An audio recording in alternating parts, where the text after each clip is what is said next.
Welcome to my channel. This is the continuation from the Android ARCs video, so make sure to at least watch that one to have full context. Without further ado, let's start, and thank you for watching. Continuing with the story, Goku is able to recover from his sickness thanks to Trunks' medicine and introduces the hyperbolic time chamber to Vegeta so he can train there with Trunks for an entire year. Meanwhile, Piccolo finally fuses with Kami-sama, once again becoming the original Namekian that came to Earth so long ago. The new powered-up Piccolo decides to find and exterminate a new threat to the entire world, the soon-to-be perfect Cell, the biologic android. Once finding Cell, Piccolo decides to allow the monster to drain the life energy out of his arm, with the intention to trick him into revealing his identity and plans. The tactic worked, and once Piccolo learned everything he needed to, he regenerates his arm and prepares to squash the bug monster. After sensing Piccolo's power and his allies arriving to the scene, Cell decides to escape by using the solar flare. Fast forward into the story, the androids arrives to Rashi House looking for Goku, and Piccolo decides to face all of the three androids by himself, with the intention to buy time for Goku and the others. Luckily for Piccolo, Android 17 decides to confront him alone in a one-on-one battle.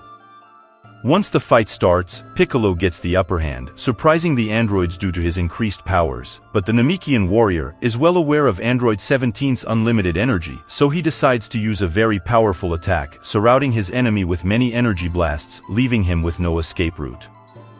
Piccolo used huge amount of energies to perform this attack, which reduced his overall power for the rest of the fight, but the possible rewards would be huge. He wouldn't just be able to surely defeat Android 17, but also deny the opportunity for Cell to reach his perfect form.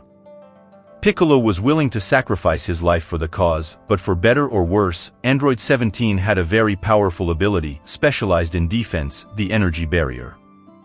With this barrier, Android 17 was able to survive the powerful attack of Piccolo, and from now on, the battle will be much equal between the two since Piccolo's power dropped after using such attack. Although eventually, Android 17's stamina started to pay off, and the Namekian warrior's energy began to wear down slowly but surely. From this specific point of the story, I want to make some changes, and I will explain my reasoning later. The battle between both warriors came to an abrupt end after a powered-up Cell blasted Piccolo from behind by surprise, heavily injuring the Namekian. Cell jumps in, close to Android 17, and without warning attacks him, and unexpectedly, 17 looks almost paralyzed without apparent reason. Piccolo, who was severely wounded, was able to regenerate, although his power dropped a lot as a result, but more importantly, he was able to warn the androids about the intentions of Cell to absorb them and reach perfection. Android 17 is able to break from his strange paralysis to some extent and starts fighting off Cell, although very sloppily and seemingly weaker than usual. Cell, with a power equal to the android, is able to subdue him with relative ease, but then, Piccolo helps 17 and uses almost all of his energies left to release his light grenade attack, but Cell was able to dodge the blast. Android 16, who was observing the whole situation, warned Android 18 to not get close to Cell, since he is detecting strange electromagnetic waves coming from his body, and it seems to be interfering with 17's fighting capabilities. Before Cell is able to absorb 17, the redhead android steps in and saves his friend. After punching Cell far away, Android 16 reveals that according to his calculations, he is stronger than current Cell. The bio-android, due to not being able to sense 16's energies, assumes that he is lying, believing his power shouldn't be higher than the other androids. Cell proceeds to fight the tall android, but it starts becoming clear that it wasn't any lie, and 16 seems to be stronger than himself. Unfortunately, Cell was able to barely dodge a powerful blast attack from Android 16 by moving underground and burrowing towards 17, catching him by surprise, and finally being able to absorb him, and now, Cell is one step closer to his perfect form. Alright, so we back to ranking the power levels, starting with Imperfect Cell, before he increased his power by draining dry countless of humans. In the original story, Cell is weaker than the androids, but I assume he should be around the power of a Super Saiyan. Personally, considering our current power scale, putting him around 31 seems good enough. Now, if we consider Imperfect Cell after increasing his power considerably by absorbing many humans, then he should be much stronger than the androids and Piccolo post-Kamisama fusion, at least, that is how the original story went. Honestly, I am not a big fan of that, and I consider this case an actual example of unnecessary power creeping. For one, is weird, to say the least, that by just absorbing humans, Cell was able to increase his power by such huge amounts. Secondly, I feel like it just sucks that after getting a well-deserved power-up, Piccolo couldn't catch a victory, and he was completely outclassed by Cell in his imperfect form. If it was the semi-perfect form, that wouldn't be too bad, but no, not even that. So personally, I will make the change and rank this version of Imperfect Cell at a power of 32. Now, of course, this means that his strength is similar to the androids, which means that the decision of Cell to go searching for them before he surpassed their power is somewhat questionable, but as I mentioned before, the change I did regarding Cell releasing specific electro waves that interferes with Android 17 and 18 powers could make perfect sense. After all, the supercomputer that created Cell would make sure that his creation is able to absorb the androids without much trouble, so making a specialized counter against them seems pretty fitting. But then, why did Cell even bother to absorb other humans to increase his power? There can be many reasons, but the simpler one is, why not? Even if he has a counter against the androids, it is still not 100% effective, and also, it only works if he is close to them, so making himself more powerful just increases even more his chances to absorb them, and also, he is more capable to fight other opponents, such as our heroes. Next, I'll rank both Android 16 and Piccolo after fusing with Kami at a power level of 33. Maybe a bit of a controversial change, since Android 16 is way more powerful than the previously mentioned Piccolo in the original story. But look at it this way, both Android 16 and Piccolo are equal in raw power and also stronger than Imperfect Cell. By doing that, we avoid unnecessary power creeping and also give some respect to both characters. Is that really that bad of a thing? If you have any question about this change or think it could create some plot hole, just let me know in the comments. So, resuming with the story, immediately after reaching his new semi-perfect form, Cell tries to absorb 18, but Android 16 tries to stop him with a single punch, but naturally, this doesn't faze Cell and he responds with an energy blast directly to Android 16's head, damaging him severely. But out of nowhere, the Chad Tien appears above Cell and decides to stop the bio-android, even if it means his death.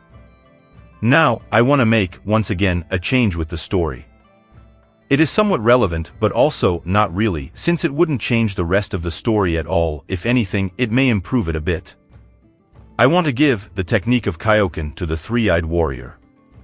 It may be too much of a change, but hear me out.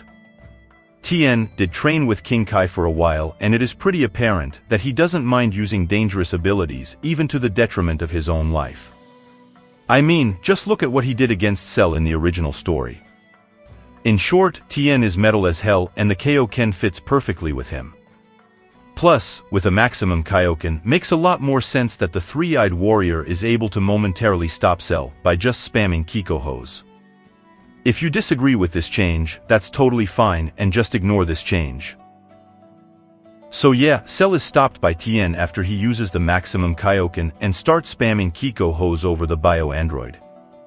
Although he is not able to damage him in any significant way, the attack are still capable of holding off the powerful monster. Eventually, our Z-warrior can't keep up and falls from the sky, completely exhausted, but still, he accomplished his mission of not allowing Cell to reach his perfect form. The story continues as usual, and eventually, Vegeta and Trunks finish their training and confront semi-perfect Cell. The prince assures Cell that he alone is able to handle him, since he is not just Vegeta, but Super Vegeta.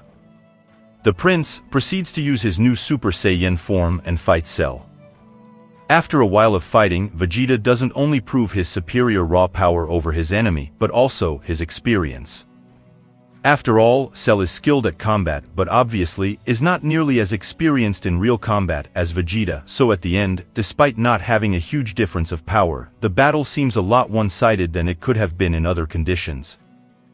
Cell becomes extremely frustrated at not being able to reach perfection. If he did, he wouldn't just be way more powerful, but due to being perfect, his fighting skills would improve too. Of course, after hearing all the supposed wonders of becoming perfect, Vegeta makes the reasonable decision to let Cell absorb Android 18 and reach perfection, because why wouldn't he? Although, it was hard at first for Cell to absorb Android 18 due to Trunks, eventually, the bio-monster used a solar flare to temporarily blind the Saiyan and the others, allowing him to absorb 18 successfully. Finally, Cell reached his perfect form. Let's continue ranking the power of Semi-Perfect Cell, placing him at a level of 35.5. Not much to say about this Cell form. Next, we have Vegeta and Trunks' power level after finishing their training. Although, very likely that in the original story, their base and Super Saiyan form became a lot stronger after the 1 year inside the hyperbolic time chamber, I would like to make the small change of making their increase of power level from those forms very minimal and instead state that during the 1 year of training, they mostly increased their power by attaining a higher mastery over their transformation, allowing them to reach the second grade Super Saiyan, also known as Ascended Super Saiyan. To support this, I mostly base the change over some statements done by Goku and Vegeta, saying that to beat the androids, they need to reach a new transformation stronger than the Super Saiyan, implying that they have almost reached their limits in their base form. Otherwise, if they still had a big margin of improvement, they wouldn't have such an urgency to reach a new transformation, and instead, they would have just increased their power in base form, which in turn would increase their Super Saiyan form immensely. With that being said, I rank Vegeta forms similar to his previous level, but only a couple of decimals higher at most. Trunks' power also catch up to his father. When it comes to their Super Saiyan Grade 2, I place them both over 36.5. Finally, we have Tien power while using the Kaioken, reaching at maximum a level of 30. Naturally, you are free to ignore this change. Going back to the story, after reaching his perfect form, Cell continues his fight against Vegeta, but as expected, Cell, even while not using his full power, is overpowering Vegeta, and taunts him to use his most powerful attack against him, just to prove he is now the perfect warrior. The prince, with his pride hurt, prepares to launch a full-powered energy blast and challenges Cell to not dodge the attack. The bio-android, sure of himself, accepts. Vegeta without hesitation fires a highly powerful, final flash, and even perfect form Cell, upon receiving the attack directly, was badly damaged. Of course, Cell was just trolling Vegeta, and he regenerates his damaged body, thanks to possessing Piccolo's DNA. Naturally, Vegeta power dropped a lot after using his most powerful attack, and is promptly defeated by Cell, leaving the prince unconscious. The next challenger is the Sun's Prince, Trunks, who quickly powers up to an even stronger form, the Super Saiyan Grade 3, sometimes also called Ultra Super Saiyan. The fight goes the same as in the original story. Cell states that Trunks has more power than himself, but his decrease of speed due to the extreme sizes of his muscles render his transformation nearly useless in combat, and even go so far to show that even himself can use such a transformation. Already, Cell demonstrates that his perfect form didn't just increase his power, but also shaped him into a proper combat genius such as Goku or Vegeta. Trunks gives up after realizing he won't be able to beat Cell, but the perfect bio-android spares his life and announces a new tournament, the Cell Games. The result of this tourney will decide the future of the world.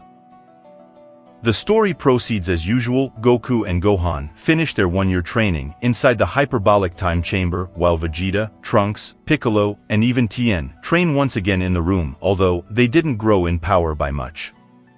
The time goes on, and finally, the day of the Cell Games arrives. All of our heroes gathers at the designated location. Goku is carrying everyone's hopes to beat Cell, and the fight that will decide the fate of everyone finally starts. Not before the savior of Earth, Mr. Satan, shows up and loses against Cell. The fight between Goku and Cell goes essentially the same as in the original story, not much to add here. The Saiyan shows the results of his training and uses his completely mastered form of the Super Saiyan, also known as the Grade 4 Super Saiyan. With this form, Goku reaches a new height of power and is able to compete somewhat evenly against Cell, and is even able to deal a huge amount of damage to Cell after using his teleportation technique in a very smart way. Still, the perfect bio-android has many abilities of his own and is also incredible skill at combat, so despite both warriors enjoying their fight, it eventually starts becoming clear that Cell is still holding back his full power. For the surprise of everyone present, Goku gives up and tells his own son, Gohan, to fight against perfect Cell. Despite everyone's concern about this decision, Goku is absolutely sure that his son is capable of winning and consequently, Gohan accepts to fight. Gohan shocks everyone with his incredible power, being as strong, if not even slightly stronger than his own father, but that is not the only factor in a fight. Gohan himself is not as motivated to fight as his father, nor he has the experience, so despite being so powerful, he is not able to hold for long against perfect Cell. Eventually, the young Super Saiyan reveals that he knows why his father sent him to fight, the reason being that whenever he gets angry, his power level skyrockets, revealing his true, hidden potential. Cell is intrigued by this, and to force Gohan to release his true power, he creates the Cell Juniors and sent them to badly hurt Goku and the rest. These little demons are very powerful despite their size, and they are able to beat pretty easily the likes of Krillin and Yamcha. The only ones holding them off is a tired Goku, Vegeta, Trunks, and Piccolo. Gohan is looking disheartened as his father and friends are getting badly hurt by the juniors, but still, he is not able to lash out completely. Unexpectedly, by petition of Android 16, Mr. Satan throws the head of the android towards Gohan and then, the good-hearted android encourages him to not hold off his power anymore and ask him to protect the animals and nature that he loved so much. Cell, after hearing this, crushes ruthlessly the head of 16, calling him a worthless piece of junk.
Gohan, upon reaching Super Saiyan 2, starts ruthlessly destroying every Cell Jr. All the while, Cell is looking in terror the true power of the previously timid kid.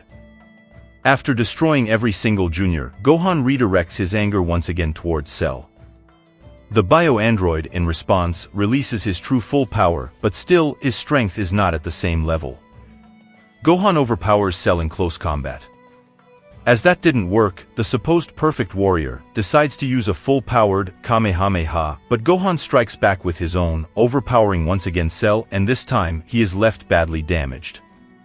At this very moment, Gohan is more of a Saiyan than a human and starts showing a more sadistic aspect of himself, choosing to make Cell suffer more, instead of just defeating him for good.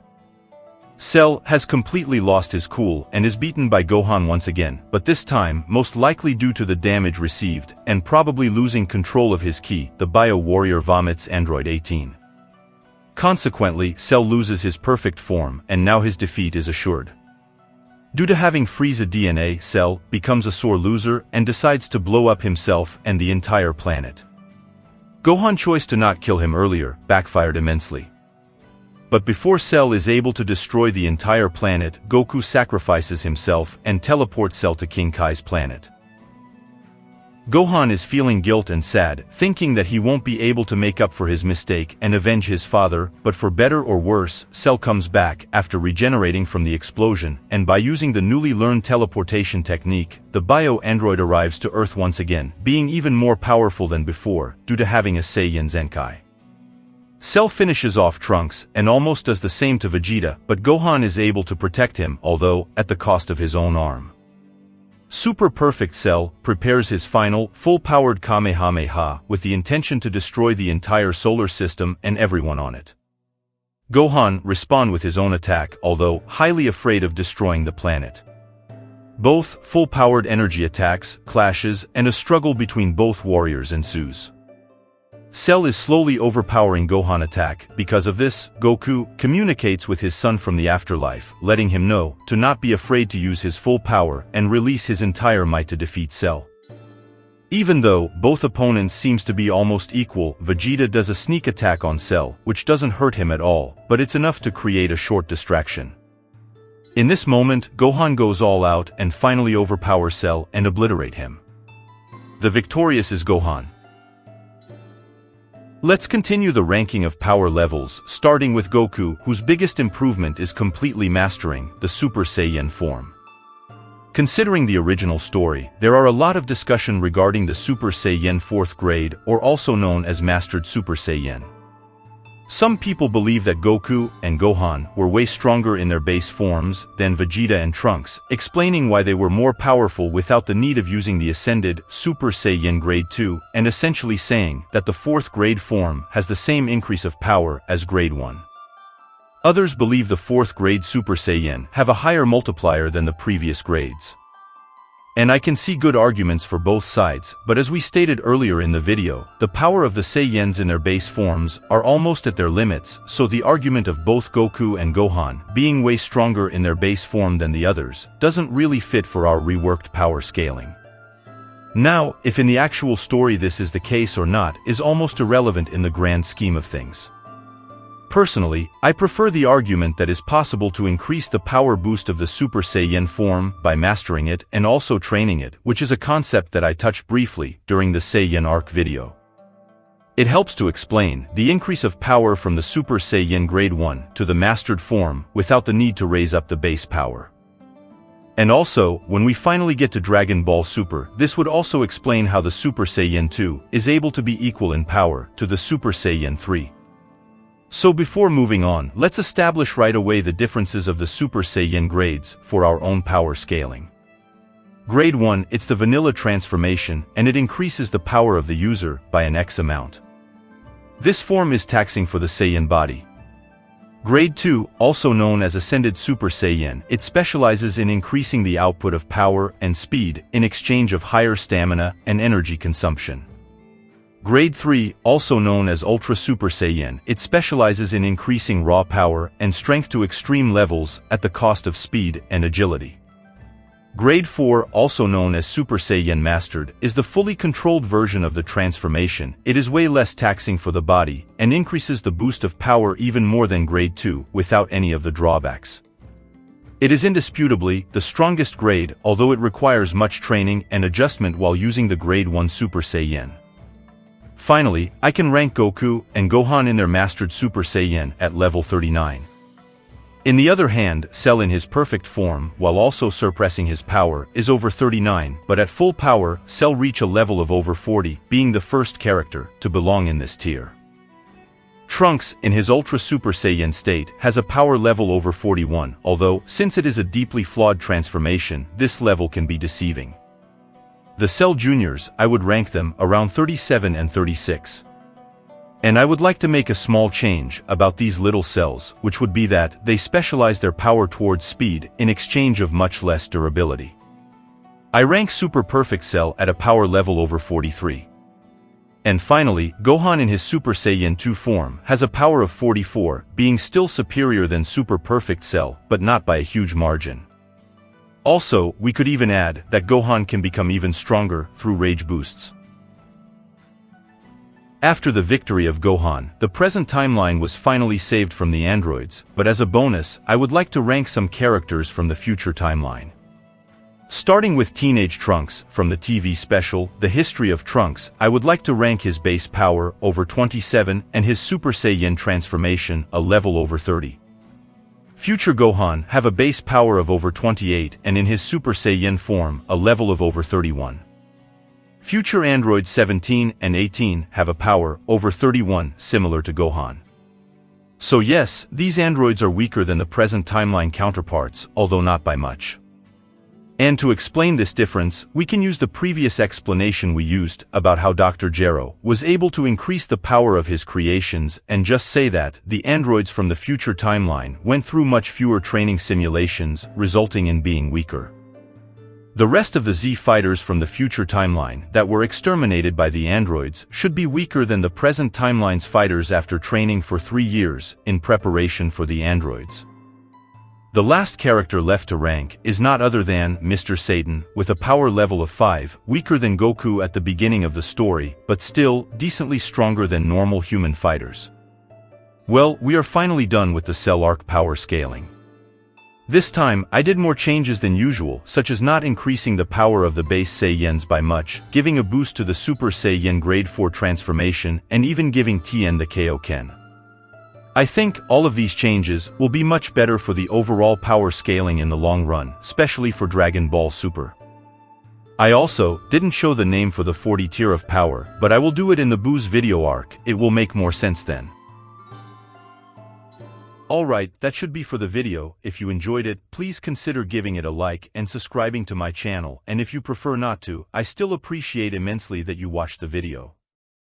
With that being said, I hope you have great days to come and see you again soon. Smiley face.